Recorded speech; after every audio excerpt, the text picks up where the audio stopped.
Hello guys, my name is Vivek Pandey. Welcome to SSC Adda YouTube channel. दोस्तों बहुत बहुत स्वागत है आपके सेशन में। और आज का सेशन मैंने एक बहुत अच्छी चीज़ों को डिस्कस करने के लिए लगाया। डिस्कस ये है कि लास्ट 2 दिनों में एसएससी सीजीएल का एग्जाम हुआ है 3 और 4 का, और यहाँ पे कंप्यूटर से कौन कौन से क्वेश्चंस आए थे।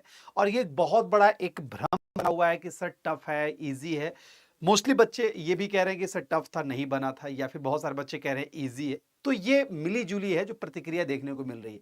लेकिन आज इस भ्रम को हम यहाँ पे दूर करेंगे। क्यों? क्योंकि यहाँ पे कुछ ऐसे प्रश्न आपके सामने सॉल्व करेंगे जो एग्जिट स्टेटमेंट वही है जो एग्जाम में देखने को कहीं ना मिला था। और ये प्रश्न हमें आप विद्यार्थियों के द्वारा ही हम तक पहुंचाया गया है। तो ये आपका ही क्वेश्चन है। वो बच्चे जो एग्जामिनेशन हॉल में एग्जाम देने के लिए गए थे और उन्होंने बोला कि सर ऐसे ऐसे क्वेश्चन आए थे। मोस्टली तो ये कह देते हैं कि सर इस चैप्टर से क्वेश्चन आया था या इस तरह से क्वेश्चन आया था। ये मैक्सिमम बच्चे इसी सवाल का जवाब ज्यादा करते हैं कि सर वायरस से क्वेश्चन आया था, वॉर्म से क्वेश्चन आया था। एग्जैक्ट क्वेश्चन क्या है, ये थोड़ा कहीं ना कहीं एक भ्रम है जो पैदा करता है। तो यहाँ पे कुछ ऐसे प्रश्न हैं हमारे पास जो कहीं ना कहीं एग्जैक्ट वर्डिंग की ओर बढ़ेगा। अब इससे आपका ये कंक्लूजन निकलेगा कि सर हम एग्जाम को टफ क्यों कह रहे हैं। बहुत सारे बच्चों का मुझे भी ऐसा कमेंट देखने को मिल रहा है कि सर टफ पेपर था, तो ये टफ क्यों बना, उस पे भी हम डिस्कस करेंगे। और साथ ही साथ हम सारे प्रश्न को भी यहाँ पे डिस्कस करने वाले हैं। ठीक है, चलिए, वेरी गुड इवनिंग। यहाँ पे सपना भट्ट यूनिस, सबको बहुत बहुत नमस्कार। जल्दी से सारे सेशन को शेयर कर दीजिए और अधिक से अधिक बच्चों को पहुंचा दे, क्योंकि एक बहुत बड़ा सवाल का जवाब है जो आज के सेशन में मैं आपको देने वाला हूं कि ये पेपर टफ क्यों बना, और जब ये पेपर टफ बन जाता है तो उसका फिर सॉल्यूशन क्या होना चाहिए। तो चलिए बात करते हैं यहाँ पे। Very good evening. यहाँ पे तो गाइस सबसे पहला जो क्वेश्चन आपको ये देखने को मिला यहाँ पर, अगर हम बात करते हैं, विच of the following have save, undo, redo as it is default command and allow you to customize it to include the commands you use to the most frequently in MS Excel for Office 365। ठीक है, question आपको यह देखने को मिला कि इनमें से कौन सा ऐसा ऑप्शन है जिसमें हमें सेव, अंडू, रीडू जैसे ऑप्शन देखने को मिलता है और वो मोस्ट फ्रीक्वेंटली यूज्ड है। ठीक है, मोस्ट फ्रीक्वेंटली यूज्ड है, यानी सबसे ज्यादा जल्दी से इसको इस्तेमाल कर सकते हैं। तो ये कहां देखने को मिलता है? तो गाइज इस क्वेश्चन, चूंकि अब क्वेश्चन आ चुका है तो आंसर करना एक आसान, लेकिन एग्जाम हॉल में कहीं ना कहीं बच्चों को थोड़ा सा दिक्कत आ रहा था। जैसे कि बहुत सारे बच्चे कह रहे थे सर क्वेश्चन थोड़ा सा पढ़ने में हमको दिक्कत आ रहा था। तो भाई ये सीजीएल का एग्जाम है, तो सीजीएल आपको सीधा सीधी ये नहीं कह देता। बिल्कुल, इस क्वेश्चन का राइट आंसर अगर मैं बात करता हूं तो क्विक एक्सेस टूल बार है। इस क्वेश्चन का आंसर तो चलो sir quick access toolbar है। ठीक है, अब बच्चे क्या हो गया कि बच्चे के साथ प्रॉब्लम ये आ गया कि ठीक है सर ये लिख दिया यहाँ पे quick access toolbar is the right answer, ये आंसर तो बता दिया, लेकिन बच्चा जैसे यहाँ पे ऑफिस 365 देखा, बच्चा का दिमाग हो गया खराब। यानी कि सर ऑफिस 365 अभी तक देखे नहीं है, यूज नहीं, क्योंकि अभी तक 2019 में ही काम कर रहे थे। ऑफिस 365 कुछ दिन पहले ही लॉन्च हुआ और तुरंत इससे क्वेश्चंस आ गया। तो कहने का मतलब आपको यहाँ पे कंफ्यूज होने की आवश्यकता नहीं थी। क्यों? क्योंकि सेम चीज, ये जो काम यहाँ कर रहा है यही चीज आपका अगर ऑफिस 2019 पे आप काम कर रहे हैं या 16 पे काम कर रहे हैं, तो वहां पे भी आपको ये जो सारा ऑप्शन है वो आपको क्विक एक्सेस टूल बार में ही देखने को मिला। लेकिन बच्चा जैसे 365 देखा, थोड़ा सा वहां पे वो भ्रमित हो गया।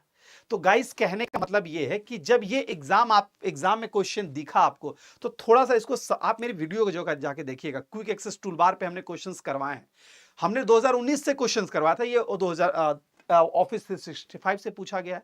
तो जब मेरा ऑफिस का पैकेज वही है, आप जब पता है कि वर्जन जब बदलता है तो सब कुछ नहीं बदल जाता, कुछ कुछ नए फीचर्स हैं जो ऐड किए जा रहे हैं। तो ये हमारा जो क्विक एक्सेस टूल बार है वो पहले वाले वर्जन में भी था। तो अगर आपने उस सारे क्वेश्चंस को देखा होगा तो आपको इस क्वेश्चन का आंसर है वो आसानी से पता चल गया होगा। तो मेरा कहने का मतलब ये है कि जो भी क्वेश्चन आ रहे हैं तो कहीं ना कहीं थोड़ा सा वक्त मांगा जा रहा है। ऐसा नहीं कि आपको किसी और चैप्टर से उठा के लाके दे दिया है, आपको जो करंट आप पढ़ रहे हैं उसी से सवाल है। हाँ, यही क्वेश्चन पूछने का तरीका अलग है। बच्चों आप सीजीएल की तैयारी जब करते हैं तो आपको डायरेक्ट, मैं हमेशा ये कहता हूं कि अब मैं इसीलिए जब क्वेश्चन करवा रहा था थोड़ा सा और अंदर डेप्थ की और भी जा रहा था कि चलो भाई सोचते हैं कि अंदर तक चले जाएं, कुछ ऐसे क्वेश्चन पूछने लगे, क्योंकि सीजीएल का प्रश्न था। लेकिन अगर आपने पूरा अच्छा से सब कुछ, यानी जितना हम लोग लास्ट 1-1.5 महीने से पढ़ रहे थे, अगर उसके भी अगर एक क्लास का आपने नोट्स बना के रखा होगा ना, तो आप वहां पे क्वालिफाई करने लायक बना के आ गए होंगे। ठीक है, स्पष्ट है वहां पर कि भाई लैंड से क्वेश्चन पूछा गया, ट्रोजन हॉर्स से क्वेश्चन पूछा गया। तो बच्चा कंफ्यूज कहां हो गया? तो वर्डिंग में कंफ्यूज हो गया। जो बच्चे टफ कर रहे हैं तो वो क्वेश्चन पढ़ के उस पर समय नहीं दे पा रहे थे। यही बात है। और इसके अलावा भी आपके 10 12 15 क्वेश्चन ऐसे थे कि 10 12 5 7 क्वेश्चन है जो आपको भ्रमित कर रहा था, लेकिन 10 12 क्वेश्चन ऐसे थे जो आप बना सकते थे। तो ये यहां पे आपको एक स्ट्रेटजी थी जो मैं हर बार कहता था कि जितना आ रहा है उतना आप सॉल्व कीजिएगा, अगर दिक्कत आ रहा है तो उसको स्किप करके आगे बढ़ जाओ, कोई दिक्कत नहीं, आपको यहां पे क्वालिफाई करना था। तो इस वजह से बच्चे यहां पे कंफ्यूज हो गए इस स्टेटमेंट की वजह से। तो आने वाले जो भी विद्यार्थी हैं जिनका एग्जाम है उनके लिए एक निर्देश है, जिनका जो हो गया कि गाइज आपका जो एग्जाम होगा तो आप यहां से कंफ्यूज मत होना, आप इसको पढ़ना, इसी में इसका आंसर आपका छुपा होता था। इसका आंसर हो गया क्विक एक्सेस टूल बार। तो गाइज पहले भी ये चीज हो चुका है, ठीक है। चलिए अगला क्वेश्चन है, which are the following number holes in VGA connector. इस पे भी हम लोग कल चर्चा कर चुके थे। तो इस क्वेश्चन का राइट आंसर क्या है? 15 होता है नंबर ऑफ होल्स, ठीक है। नंबर ऑफ होल्स कितने होते हैं? तो 15 हमारा नंबर ऑफ होल्स होता है वीजीए कनेक्टर में। तो कनेक्टर हम लोग चर्चा किए थे। तो गाइज ये कहने का मतलब है कि बच्चा कंफ्यूज हो गया वह वर्डिंग देख के। तो आने वाला जिनका भी एग्जाम है कंफ्यूज मत होना, थोड़ा सा आप अगर क्वेश्चन में समय दोगे तो आपको उसी में आंसर मिलता जाएगा, ठीक है। चलिए अगर आगे की बात करते हैं, अगला क्वेश्चन क्या है दोस्तों? अगला क्वेश्चन आपकी स्क्रीन पे, which of the following is a keyboard shortcut used to perform a hard reload of web page in Google Chrome. ये भी उसी का वर्डिंग मैंने उठाया है कि इनमें से कौन सा ऐसा शॉर्टकट की है जो गूगल क्रोम पे अगर आप काम कर रहे हैं तो हार्ड रिलोड करता है, ठीक है। अगर ऑप्शन ये, वैसे बहुत सारे बच्चे कह रहे हैं सर ऑप्शन में F5 भी दिया होता, लेकिन चलो मानते हैं, ठीक है। तो अगर रिलोड करे या रिफ्रेश करे उसके लिए ये ऑप्शन है हमारा, रिफ्रेश या रिलोड की अगर हम बात करते हैं, रिफ्रेश और रिलोड हम लोग बात कर रहे हैं, तो हमारा ये F5 वाला आंसर है। इनकेस अगर F5 ऑप्शन में नहीं है, ठीक है, अगर इन केस ये ऑप्शन नहीं है तो आपका control plus shift plus R होगा, क्योंकि आर फॉर रिलोड क्वेश्चन में ही आंसर दिया हुआ है, ठीक है। तो आर फॉर रिलोड, इसलिए आंसर मेरा ये शॉर्टकट क्यों हो गया, ठीक है। एक सेकंड के लिए मानते हैं उतना आप दिमाग नहीं लगाए, तो भाई दिमाग लगा लो, आर फॉर रिलोड हो जाएगा, ठीक है। लेकिन F5 भी ऑप्शन में था, ठीक है, ये भी आप ध्यान में रखिएगा। तो अगर F5 ऑप्शन में नहीं भी था, बहुत सारे बच्चों का कहना है, तो आपका control plus shift plus R भी हो जाएगा फॉर रिलोड के लिए, ठीक है। चलिए अगला क्वेश्चन क्या है? हाँ, ये पूरा डायरेक्ट क्वेश्चन था, फुल फॉर्म आया है, इसमें हमको ये नहीं कह सकते कि फुल फॉर्म नहीं है, फुल फॉर्म आया है एग्जाम में, ठीक है। डीवीडी क्या है, इसके फुल फॉर्म आए हैं, पीडीएफ के फुल फॉर्म आए हैं, बहुत सारे बच्चों का मैसेज है सर फुल फॉर्म आया था, ठीक है। तो ये तो डायरेक्ट क्वेश्चन था, इसमें तो कोई किंतु परंतु नहीं था कि सर डीवीडी का फुल फॉर्म क्या है। तो हमारा डिजिटल वर्सटाइल डिस्क या डिजिटल वीडियो डिस्क या कुछ भी है। तो गाइज ये फुल फॉर्म वाला पार्ट आया, तो ये क्वेश्चन तो आप डायरेक्ट इसको अटेम्प्ट कर सकते थे, इसमें आपको कोई कंफ्यूजन नहीं था। और इसके अलावा और जो इर्द गिर्द बन सकता था उस पर भी हम लोग क्वेश्चन चर्चा कर चुके। तो ये एक फुल फॉर्म आया था डीवीडी का, और इसके आसपास पीडीएफ का भी फुल फॉर्म आया था। What is the full form of PDF? PDF का फुल फॉर्म आया था, तो गाइज पोर्टेबल डॉक्यूमेंट फॉर्मेट है, ये भी हमारा फुल फॉर्म आया था, ठीक है, ये भी देखने को मिला था। कुछ क्वेश्चन आगे मैं वो भी दिखाऊंगा जो बच्चे कहीं ना कहीं कंफ्यूज हो रहे थे, ठीक है। तो पीडीएफ का फुल फॉर्म पूछा था हमारा, क्या कहते हैं उसको, डीवीडी का फुल फॉर्म पूछा गया था। उसके बाद एचटीएमएल का भी फुल फॉर्म पूछा गया। आप मेरे प्लेलिस्ट में देखना बेटा, इसे फुल फॉर्म हम लोग करवा चुके हैं, ठीक है। तो गाइज अगर एचटीएमएल का फुल फॉर्म है hyper text markup language is the full form of HTML, तो ये भी एक क्वेश्चन देखने को मिला था, ठीक है। अब आते हैं अगले क्वेश्चन में, ये तो चलो सर डायरेक्ट क्वेश्चन था, ठीक है। डीवीडी स्टैंड फॉर, हाँ ये थोड़ा क्वेश्चन अगर मैं बात करता हूं, which random access memory, which of the following is considered the faster access memory. इनमें से कौन सा है जो फास्टर एक्सेस मेमोरी होगा? एक्सेस मेमोरी से क्वेश्चन आया था, कैचेज मेमोरी से क्वेश्चन आया था। तो ये हम लोग 50 बार इस तरह से क्वेश्चन को घुमा फिरा के किए होंगे कि अगर फास्टेस्ट एक्सेस कौन है, तो हमारा कैचेज मेमोरी हमारा फास्टेस्ट एक्सेस है, ठीक है। कैचेज मेमोरी हमारा वो मेरा फास्टेस्ट एक्सेस है। ये मेमोरी हिरार्की स्पष्ट है कि भाई मेरा ये सीपीयू होता है, सीपीयू के जस्ट नीचे हमारा कैचेज मेमोरी होता है, कैचेज मेमोरी के जस्ट नीचे हमारा रैम होता है, और रैम के जस्ट नीचे हमारा हार्ड डिस्क होता है। ऐसे करके मेमोरी हिरार्की सारा बनता है। बहुत सारे हिरार्की हम लोग पढ़े हुए भी हैं, ठीक है। और सीपीयू के अंदर अगर हम बात करते हैं तो हमारा एएलयू होता है, हमारा सीयू होता है, और हमारा एमयू होता है, ठीक है। एमयू यानी कि रजिस्टर, ये हमारा इसके अंदर होता है गाइस। तो कहने का मतलब ये है कि ये नीचे से ऊपर जा रहा था तो स्पीड बढ़ता है, तो कैचेस ज्यादा फास्ट है कंपेयर टू रैम, रैम ज्यादा फास्ट है कंपेयर टू हार्ड डिस्क, और रजिस्टर दिया है तो रजिस्टर ज्यादा फास्ट होगा कंपेयर टू कैच, क्योंकि register is the part of CPU. तो इन दैट ऑप्शन मेरा फास्ट क्या हो गया, तो हमारा कैचेस मेमोरी हो गया। इसमें हम ये नहीं कह सकते कि नहीं आया था, कैचेस मेमोरी से क्वेश्चन था वहां पे, ठीक है। एक क्वेश्चन और देखने को मिला, एक से, विच of the following software coordinator interaction of technology device. चलिए हाँ बिल्कुल, ये भी सवाल था एक, विच ऑफ द फॉर, हाँ ये जो वर्डिंग है वो आपको कंफ्यूज करेगा। यहाँ पे क्वेश्चन क्या देखिए, यहाँ पे which of the type of software coordinate the interaction of technologies devices, coordinate the, ठीक है, कोऑर्डिनेशन का काम बोल रहा है। Which of type of software coordinate the interaction, coordination बनाने का काम। तो मेरे प्यारे बच्चों, आपको अगर सिस्टम सॉफ्टवेयर की मेरी परिभाषा आपने देखा होगा तो मैंने क्या लिखवाया था सिस्टम सॉफ्टवेयर की परिभाषा। System software is a type of software which is design for configure and coordinate the system component. ये दो शब्द हम लोग अपनी परिभाषा में इस्तेमाल किए। तो स्पष्ट की बात, अगर यहां पे जैसे यहां पे कोऑर्डिनेट शब्द आ गया है, यहां पे यहीं पे बच्चा मार खाया है। मैं समझ गया कि बच्चा जो कह रहा है कि सर टफ है, यहीं पे बच्चा मार खा गया, क्योंकि वो एक्सपेक्ट कर रहा था कि सर डायरेक्ट हुबहू वो वर्ड देखने को मिल जाएगा। लेकिन ये सीजीएल है यार, अब वो जमाना गया। आपको अगर पूरा कॉन्सेप्ट अगर समझ में नहीं आया तो आप क्वेश्चन नहीं बना पाओगे, वो जमाना। और 80% बच्चे, अगर मैं बात करता हूं, ठीक है, कोऑर्डिनेट लिखा हुआ है, कोऑर्डिनेट, ठीक है। तो राइट आंसर क्या है बच्चों? इस क्वेश्चन का आंसर अगर आप मुझे बता पाए तो बहुत अच्छी बात होगी। एकदम समय ले लो, कोई दिक्कत नहीं, मैं आपको समय देने के लिए तैयार हूं। जितना आपको समय लेना है मैं आपके साथ समय बिताऊंगा, क्योंकि हमें कंक्लूजन की ओर पहुंचना है, हमें कंक्लूजन की ओर पहुंचना है बच्चों, ठीक है। अगर हम कंक्लूजन की ओर नहीं पहुंचे, आने वाला समय में भी बच्चों का एग्जाम है, आने वाला समय में भी बच्चों का एग्जाम है, और वो क्या करेंगे वो कहीं ना कहीं एक कंफ्यूजन बना रहेगा, ठीक है, बिल्कुल। तो गाइज, इस क्वेश्चन के अगर राइट आंसर की मैं बात करता हूं, राइट आंसर हमारा क्या होगा? राइट, जैसे कोऑर्डिनेट शब्द लिखने को मिल गया, तो कोऑर्डिनेट शब्द अगर मुझे देखने को मिल गया, तो कोऑर्डिनेट का मतलब क्या होगा? कोऑर्डिनेट एंड कॉन्फ़िगर हम स्पष्ट लिखवाएं, वो मेरा होगा, कहीं है सिस्टम, सिस्टम सॉफ्टवेयर होगा। और अगर यहां पे ऑपरेटिंग सिस्टम होता तो वो भी आंसर हो सकता था, क्योंकि operating system is the part of system software. तो यही बच्चा बार बार मैसेज कर रहा है कि सर क्वेश्चन आया था यूटिलिटी या सिस्टम सॉफ्टवेयर पे। तो अगर सिस्टम सॉफ्टवेयर की आपको परिभाषा याद होगी, सिस्टम सॉफ्टवेयर किसे कहा जाता है? Is a software which is design for configure and coordinate the system component, is known as a system software. यानी वो सॉफ्टवेयर जिसको कंप्यूटर को चलाने में जो मदद करता है, वो हम लोग सिस्टम सॉफ्टवेयर कहते हैं। हमारा इसमें आ सकता है operating system, linker, loader, compiler, translator, device driver, ये सब हमारा सिस्टम सॉफ्टवेयर। और इसी जगह बच्चा मार खा गया, ठीक है। तो इस क्वेश्चन का राइट आंसर है सिस्टम सॉफ्टवेयर। तो बात है सर यूटिलिटी सॉफ्टवेयर क्या होता है? तो बच्चों, अगर यूटिलिटी सॉफ्टवेयर की बात करें तो यूटिलिटी सॉफ्टवेयर बेसिकली वो सॉफ्टवेयर होता है जो सिस्टम के परफॉर्मेंस को बढ़ाता है, उसकी कार्य करने की क्षमता को जो बढ़ाएगा वो यूटिलिटी सॉफ्टवेयर होगा। जैसे कि एंटीवायरस, जैसे कि हमारा डिस्क डिफ्रैगमेंटेशन। तो अगर ऐसा शब्द लिखा रहता है कि प्रोडक्टिविटी बढ़ा रहा है, इफिशियंसी, ऐसा कुछ अगर शब्द लिखा रहता तो हम लोग यहां पे, ठीक है, तो उसे हम लोग क्या कहते हैं? उसे हम लोग कहते हैं हमारा यूटिलिटी सॉफ्टवेयर। तो बच्चों, बच्चा यहीं पे मार खाया है क्या? तो आपका इस वर्डिंग में। तो अगला जिनका भी शिफ्ट में एग्जाम है उनके लिए एक ये है कि आपने अगर यहां पे कोई ऐसे बच्चे जुड़े हैं जिनका लास्ट 3 या 4 को एग्जाम है, तो मुझे एक बार कमेंट करेंगे, मैं आपकी समस्या को उठा के बाकी आने वाले बच्चे जो हैं उनकी समस्याओं को मैं दूर कर दूंगा, ठीक है। तो एक बार अगर किन्हीं ऐसे बच्चे यहां पे जुड़े हैं जो कहीं ना कहीं कल और परसों इसका एग्जाम हो चुका है, तो एक बार मुझे कॉमेंट यहां पे जरूर करेंगे, ठीक है। चलिए, तो इस क्वेश्चन का राइट आंसर सिस्टम सॉफ्टवेयर हो गया। बाकी आपको मालूम है एप्लीकेशन सॉफ्टवेयर क्या होता है? वो सॉफ्टवेयर जो हमारे काम के लिए बना हुआ है, यानी कि अपने यूज के लिए। जैसे हमें लेटर टाइप करना है तो MS वर्ड लेटर टाइप करने के लिए हो गया।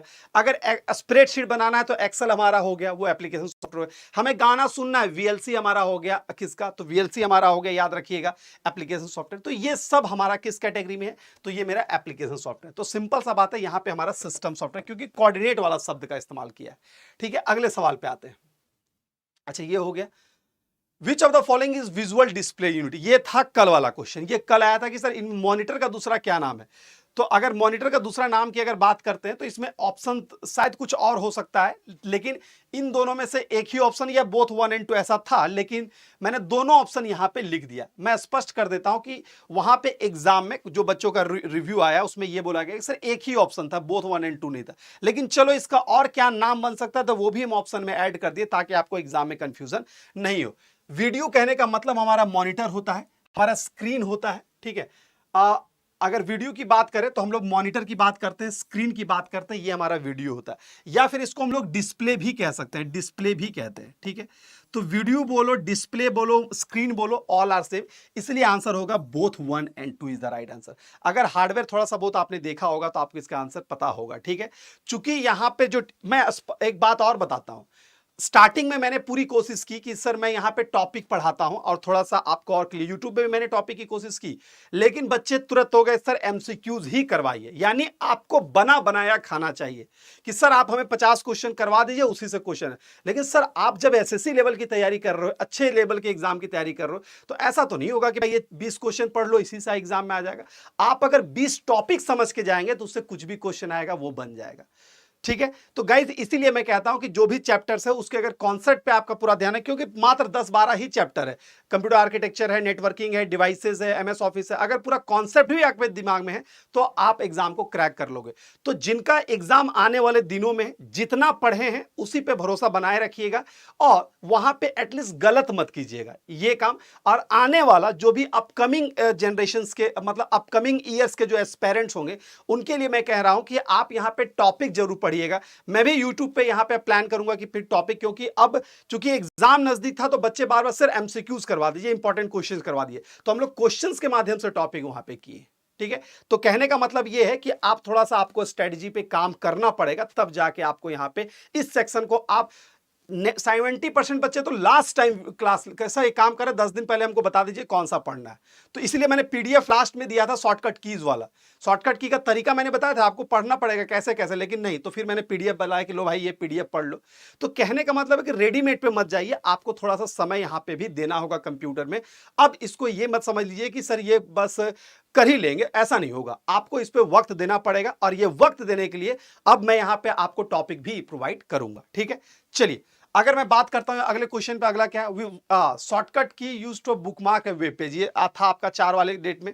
ठीक है, इनमें से कौन सा, अगर हम बात करते हैं shortcut to bookmarks a web page in Chrome, ठीक है, शॉर्टकट कौन सा है अगर वेब पेज को बुकमार्क करना है, तो इनमें से शॉर्टकट की कौन सा होता है, कंट्रोल डी। ये कल वाला क्वेश्चन था, ठीक है, ये कल वाला क्वेश्चन था जो देखने को मिला था, control plus D is the right answer. ठीक है, चलिए आगे की, हाँ ये भी था कल क्वेश्चन, जनरेशन से क्वेश्चन आया था, जनरेशन से क्वेश्चन आया था, transistor used in which generation, transistor है वो किस जनरेशन में इस्तेमाल किया गया था, तो बेसिकली ट्रांजिस्टर है वो मेरा सेकंड जनरेशन में इस्तेमाल किया गया था। फर्स्ट जनरेशन में हमारा वैक्यूम ट्यूब का इस्तेमाल किया गया था, वैक्यूम ट्यूब का इस्तेमाल किया गया था फर्स्ट जनरेशन में। ठीक है, थर्ड जनरेशन में अगर मैं बात करूं आईसी का, इंटीग्रेटेड सर्किट का इस्तेमाल किया गया था, इंटीग्रेटेड सर्किट का इस्तेमाल किया गया था। फोर्थ जनरेशन में हमारा आईसी माइक्रो प्रोसेसर का इस्तेमाल किया गया था, माइक्रो प्रोसेसर का इस्तेमाल किया गया था फोर्थ जनरेशन में। जनरेशन में हमारा यूएलएसआई या फिर यूएलएसआई लिख देते हैं, ULSI ultra large scale integration, या फिर हम कह सकते हैं आर्टिफिशियल इंटेलिजेंस का भी इसमें इस्तेमाल किया गया था। और रोबोट जो था वो मेरा फिफ्थ जनरेशन का कंप्यूटर, रोबोट जो था वो मेरा फिफ्थ जनरेशन का था। इसके अलावा फर्स्ट जनरेशन में पंच कार्ड का भी उपयोग किया गया था, पंच कार्ड जो है वो फर्स्ट जनरेशन में इस्तेमाल किया गया था, ये भी याद रखना है। साथ ही साथ अगर फर्स्ट जनरेशन की अगर हम बात करें तो यहाँ पे जो प्रोग्रामिंग लैंग्वेज था वो मेरा मशीन लैंग्वेज था, मशीन लैंग्वेज था जो फर्स्ट जनरेशन में इस्तेमाल किया जा रहा था। सेकंड जनरेशन में हमारा ट्रांजिस्टर तो चलो था ही, ट्रांजिस्टर तो हमारा था ही, साथ यहाँ पे मशीन लैंग्वेज जो होगा वो असेंबली लैंग्वेज का इस्तेमाल हो रहा था। ठीक है, असेंबली लैंग्वेज का इस्तेमाल होता है। और इसके अलावा हमारा थर्ड जनरेशन में आईसी हो गया और भी सारे हाई लेवल प्रोग्रामिंग लैंग्वेज का इस्तेमाल यहाँ पे हो रहा था। ठीक है, चलिए आगे की बात करते हैं। अगला, हाँ ये भी क्वेश्चन था कल के सेशन में। ठीक है, how is a column name A and row is 10 is denoted in Excel. अगर एक्सेल पे हम लोग काम कर रहे हैं, ठीक है, ultra large scale integration full form होता है। अगर हम यहाँ पे बात कर रहे हैं कि अगर मेरा कॉलम नंबर ए है और रो नंबर 10 है, तो वो क्या मतलब कैसे उसको रिप्रेजेंट किया जाएगा, ये एक्सेल इसको कैसे रीड करता है, आप ऐसे समझ सकते हैं। तो गाइस जब भी एक्सेल की हम बात करते हैं तो पहले कॉलम लिखा जाता है, उसके बाद रो लिखा जाता है। ये जो है वो बेसिकली रो को रिप्रेजेंट करता है और ये है वो बेसिकली हमारा कॉलम को रिप्रेजेंट करता है। ठीक है, ये मेरा कॉलम को रिप्रेजेंट करता है, ए जो है कॉलम को रिप्रेजेंट करता है और जो 10 है वो मेरा रो को रिप्रेजेंट करता है। ठीक है सर, तो लिखने का तरीका यही होता है कि पहले हमारा कॉलम होता है, उसके बाद 10 होता है। अगर मैं बात करूं नंबर ऑफ रोज की, अगर मैं बात करता हूं नंबर ऑफ रोज की, अगर मैं बात करूं तो नंबर ऑफ रोज कितना होता है, लेटेस्ट वर्जन में अगर हम बात कर रहे हैं तो हमारा 10,48,000 और 10,48,576 है वो नंबर ऑफ रो होता है। नंबर ऑफ कॉलम की अगर हम बात करते हैं, नंबर ऑफ कॉलम की बात करते हैं तो 16,384 है, वो मेरा नंबर ऑफ कॉलम होता है to connect to different network. जैसे यहां पे डिफरेंट नेटवर्क आ गया, बच्चा कंफ्यूज कर गया यहां पे, ठीक है। तो गाइस जैसे डिफरेंट, अब यहां पे है कि सर गेटवे भी है, राउटर है, तो बच्चों आपको अगर याद होगा परिभाषा हम लोगों ने क्या चर्चा किया था कि ये क्या कनेक्ट करता है, तो टू डिफरेंट नेटवर्क आर्किटेक्चर को ये कनेक्ट करता है, नेटवर्क आर्किटेक्चर को ये कनेक्ट करता है। और ये क्या है, राउटर कनेक्ट करता है टू डिसिमिलर नेटवर्क को, डिसिमिलर नेटवर्क को, डिसिमिलर नेटवर्क को ये काम करता है, डू सिमिलर नेटवर्क को ये कनेक्ट करता है। ब्रिज का काम क्या है, तो कनेक्ट सिमिलर लैन का काम करता है, कनेक्ट सिमिलर लैन को कनेक्ट करता है, सिमिलर लैन को कनेक्ट करता है, ठीक है। सिमिलर, कनेक्ट टू सिमिलर लैन, ठीक है, कनेक्ट टू सिमिलर लैन, यानी कि कोई लैन है, अगर मान लीजिए कोई एक ही लैन है जिसका पार्ट 1 है और ये पार्ट 2 है, तो ये दोनों को जोड़ने का काम है वो मेरा स्विच करता है। इसका जस्ट विपरीत हमारा स्विच की अगर मैं बात करता हूं, स्विच का काम है connect all component of LAN, connect all component of LAN, ठीक है, कंपोनेंट ऑफ लैन, ठीक है, ठीक है। यानी एक लैन है हमारे पास, एक ही लैन है और एक लैन में मेरा ये डिवाइस है, ये डिवाइस, ये डिवाइस है, तो ये सब एक ही लैन है, मतलब एक बिल्डिंग में 10 कंप्यूटर है, तो इन्हीं 10 कंप्यूटर को जोड़ने के लिए हम लोग यहां पे स्विच का इस्तेमाल करते हैं, ठीक है। तो यही फर्क है, अगर एक लैन है उसके सारे डिवाइस को करंट स्विच करना है। ब्रिज क्या है, सिमिलर लैन, यानी कि आप बात समझ लो कि एक लैन यहां था और एक लैन यहां था, लेकिन एक ही ऑफिस का है, एक ही कंपनी का लैन है, तो ये दोनों को जोड़ने के लिए हम लोग ब्रिज का इस्तेमाल करते हैं। कितना सिंपल था, यहां पे कोई कंफ्यूजन था नहीं, ठीक है। तो आंसर इसमें कंफ्यूज मत होना, अपकमिंग अगर सेशंस बदलता है। अगला क्या, in a Microsoft Word and other word processor, pressing which keyboard shortcut insert a hyperlink and the current location of the text cursor। देखो वर्डिंग बस चेंज किया, लेकिन आपका जो आंसर था वो यहीं से क्लियर हो गया था कि चलो हाइपरलिंक के बारे में पूछा जा रहा है। यहां पे टू इंसर्ट ए मैक्सिमम बच्चा वर्डिंग के कारण इसको बोल रहा है कि सर टफेस्ट हो गया, ठीक है। मैक्सिमम बच्चा क्या कर रहा है, वर्ड के कारण। तो गाइज अगर आपको हाइपरलिंक के बारे में जानकारी है और ये स्टेटमेंट क्या कह रहा है, अगर ये समझ में आ सके तो क्वेश्चन का आंसर नहीं कर पाएंगे, हम आराम से कर पाएंगे। कंट्रोल के हमारा हो जाएगा भाई, ठीक है। तो उन बच्चों के लिए जिन्होंने एकदम लास्ट में बोला कि ठीक है सर देख लेंगे, उन बच्चों के लिए टफ हो गया, ठीक है। और वो बच्चे जो लास्ट में ये चाहते हैं सर 10 को 50 क्वेश्चन पढ़ के जाते हैं इसी से हो जाएगा, तो उनके लिए टफ हो गया, क्योंकि वर्डिंग वहां पे बदल गया, जो सेंटेंस था उसमें बदलाव आया। और ये होगा भी, एग्जाम है, ठीक है। ये कोई नहीं दीर्घोत्तरीय प्रश्न नहीं है कि आप जाओगे कुछ ना कुछ बात बना के लिख दोगे। एक शब्द को कहने के लिए 5 तरह के स्टेटमेंट बन सकते हैं। इस पेन की परिभाषा 5 तरीके से हो सकती है।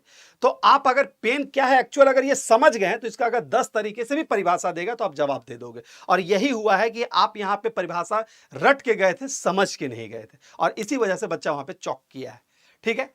चलिए अगला क्या है, Which memory is directly connected to CPU? ये कंफ्यूजन था क्योंकि replicate और spread like a virus but can damage files infected or computer or crack password। जवाब दीजिए, ठीक है। सवाल क्या पूछे, which of the what is the program that is carry out similar directive action but is not a virus because it does not replicate or spread like a virus but can damage file infected or computer or crack password। इनमें से कौन सा है? अब देखो इसमें से क्या खेल हुआ, इसमें से खेल ये हो गया कि ठीक है, विच programme that carry out similar destruction action but it's not a virus, यानी कि वो वायरस तो नहीं है। पहला चीज है कि ये वायरस नहीं है, एक हिंट यहां दिया, because it does not replicated और स्प्रेड लाइक अ वायरस। तो दोस्तों यहां पे आंसर में यही बात दे दिया गया।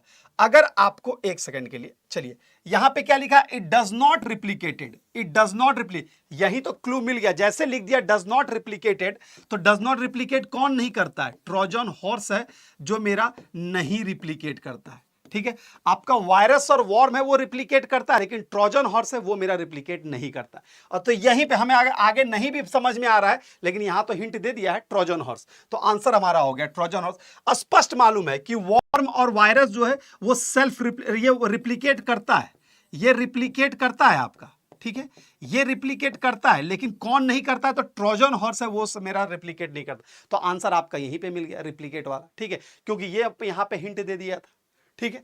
चलिए सबका अंतर थोड़ा समझना पड़ेगा। वायरस है भाई, अटैच करता है, सिस्टम के साथ अटैच होता है, ठीक है, यानी किसी प्रोग्राम फाइल के साथ अगर कुछ अटैच होके आ रहा है और जो प्रोग्राम को मॉडिफाई करता है वो हमारा वायरस है। और वो जो अटैच होके नहीं आएगा, सिर्फ सेल्फ रिप्लिकेटिंग होगा, और ये इसका मकसद होता है कंप्यूटर को स्लो कर देना, और वो रिमोटली आता है, वो मेरा होता है वॉर, ठीक है। तो ये सेल्फ रिप्लिकेटिंग शब्द जो है वो वायरस के साथ भी लगा हुआ है और वॉर्म के साथ भी लगा हुआ है, लेकिन वायरस के साथ सेल्फ रिप्लिकेटिंग के साथ साथ अटैचमेंट भी लगा हुआ है, लेकिन वॉर्म के साथ सिर्फ सेल्फ रिप्लिकेटिंग शब्द लगा हुआ है, ठीक है। तो अगर पूछा जाए कौन सा सेल्फ रिप्लिकेटिंग है, तो अगर वहां पे ऑप्शन दिया हुआ है आपका ट्रोजन और वॉर्म, तो वॉर्म पे टिक कर दीजिएगा, ठीक है। अगर वॉर्म ऑप्शन नहीं दिया है तो वायरस पे टिक कर दीजिएगा, खत्म कहानी, ठीक है। चलिए अगले क्वेश्चन पे आते हैं, अगला देखते हैं। चलिए क्वेश्चन हो गया समाप्त। तो दोस्तों ये कुछ क्वेश्चन था जो मैंने आज आपके साथ चर्चा किया। तो गाइज आप ऐसे करके वहां पे थोड़ा सा मतलब भ्रमित मत होना, क्वेश्चन को पढ़ना, समझना और समय देना, क्योंकि जो चीजें यहां पर है आपको वर्डिंग में वो आपको कंफ्यूज कर रहा है। तो वो प्रश्न जो बच्चों के माध्यम से हमारे तक पहुंचाया गया उसको यहां पे हम सॉल्व किए, ये प्रश्न, और मैं फिर आगे आने वाले समय में भी करूंगा कुछ प्रश्न जो आपके साथ डिस्कस करूंगा। कैसा लगता है सेशन ये मुझे जरूर बताइएगा। साथ ही साथ अगर आप अभी तक, चलिए कैसा लगता है सेशन ये मुझे जरूर बताइएगा, और अभी तक आप चैनल से जुड़े नहीं तो जुड़े भी रहे, क्योंकि आने वाले समय में इससे रिलेटेड और भी सारी चीजें जो यहाँ पे हम प्रोवाइड करते रहेंगे। तो अभी के लिए इतना ही रखते हैं, फिर मिलता है अगले वीडियो में, तब तक के लिए good luck, goodbye and take care दोस्तों।